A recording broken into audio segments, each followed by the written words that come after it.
दोस्तों मैं हूं अमन कौशिक और ये है UFC फाइट नाइट। इस साल का आखिरी कार्ड और इस साल की आखिरी UFC फाइट नाइट। ये फाइट होगी संडे को। आज सैटरडे है।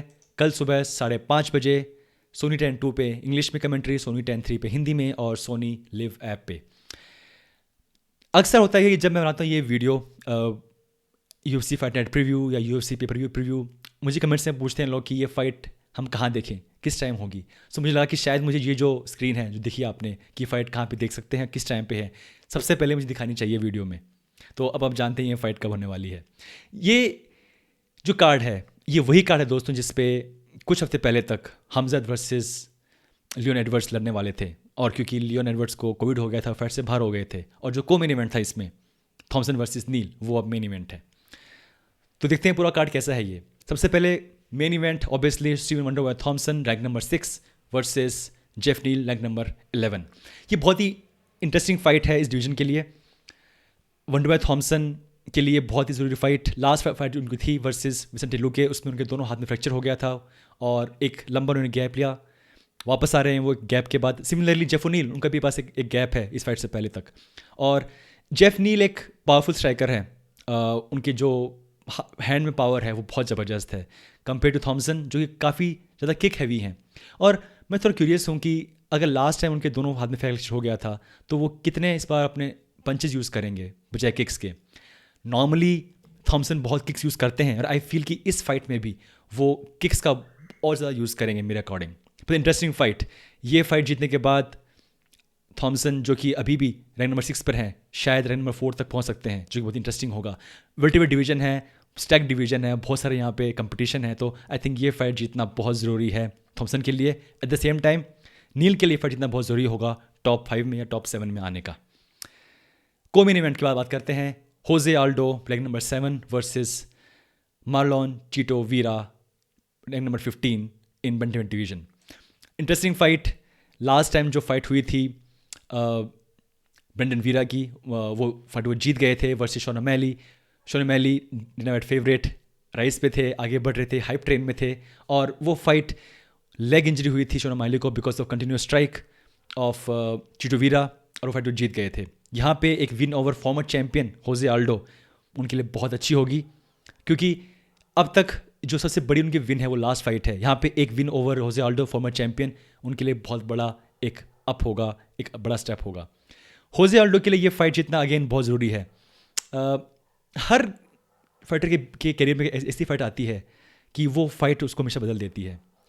अभी जो फाइट हुई थी गेची वर्सेस टोनी फाइट, अब लोग कह रहे हैं कि वो एक ऐसी फाइट थी कि उस फाइट ने बदल दिया टोनी फर्गसन को। और मेरे हिसाब से अगर ऐसी फाइट होती है फाइटर के कैरियर में तो आई थिंक होजे आल्डो के लिए वो फाइट थी वर्सेस कॉनर मैग्रेगर। उस फाइट के बाद वो बिल्कुल बदल गए।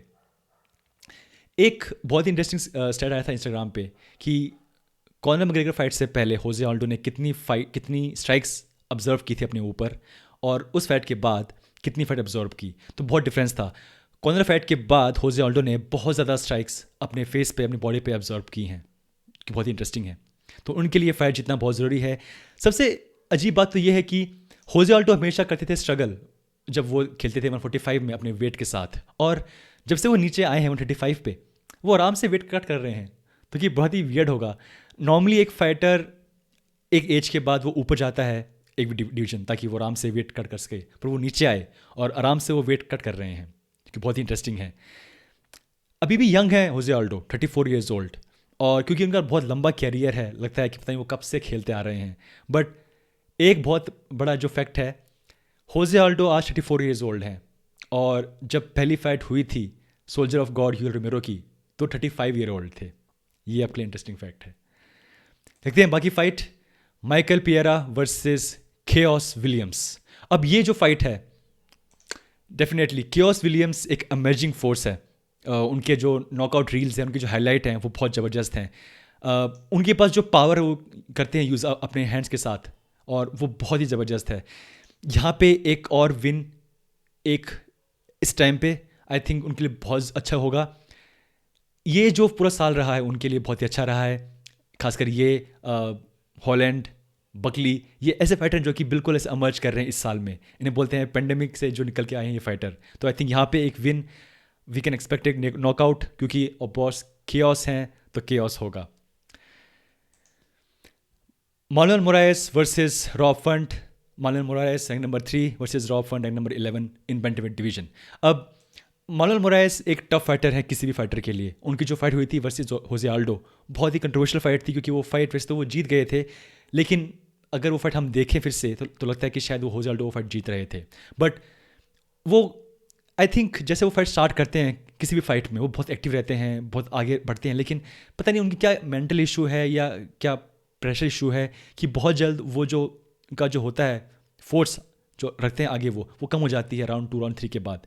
बट क्योंकि ये 3 राउंड फाइट है तो आई थिंक हो सकता है कि इसमें कुछ और इंटरेस्टिंग हो। आई विल एक्सपेक्ट कि यहाँ पे वो एक फाइट जीतेंगे और फिर से आएंगे कन्वर्सेशन में लड़ने के लिए किसी टॉप 5 फाइटर के लिए। और last fight Marcin Tybura versus Greg Hardy. Greg Hardy again former NFL player, बहुत ही डोमिनेटिंग फिजिक है उनकी। एक ऐसे फाइटर हैं जो अभी भी करते हैं स्ट्रगल वेट कट करने के लिए हैवीवेट डिवीजन में। और हार्डी की अगर बात करें तो उनका जो पावर है वो अभी भी काफ़ी नए हैं MMA के लिए, क्योंकि वो फॉर्मली एक वो NFL प्लेयर थे, फुटबॉल प्लेयर थे, तो काफ़ी ज़्यादा वेट कैरी करते हैं वो। और अब तक जो उनकी लॉसेस हुई हैं वो बहुत ही नॉट बैड लॉसेस। एक बार वो था इलीगल उनके जो स्ट्राइक्स थी, एक बार वो बाय डिसीजन, तो काफ़ी अभी उनका अच्छा रिकॉर्ड है। डेना वाइट का बहुत फेथ है उनके अंदर, और यहाँ पे अगर एक विन और जीतते हैं तो डेफिनेटली हैवीवेट डिवीजन हमेशा इंटरेस्टिंग रहती है नए फाइटर्स के लिए, तो यहाँ पे उनके लिए बहुत अच्छा होगा। तो दोस्तों ये था मेरा fight night preview, last card का प्रीव्यू। मिलते हैं इस फाइट के बाद, देखेंगे फाइट में क्या होता है। ये फाइट तो जल्दी आ रही है 5:30 बजे, जो कि थोड़ा सा वियर्ड है। नॉर्मली जब से UFC वापस आई है अबू धाबी से, ज़्यादा सारी फाइट 8:30 बजे आ रही थी, पता नहीं क्यों ये फाइट इतनी जल्दी आ रही है, बट फिर भी देखते हैं दोस्तों।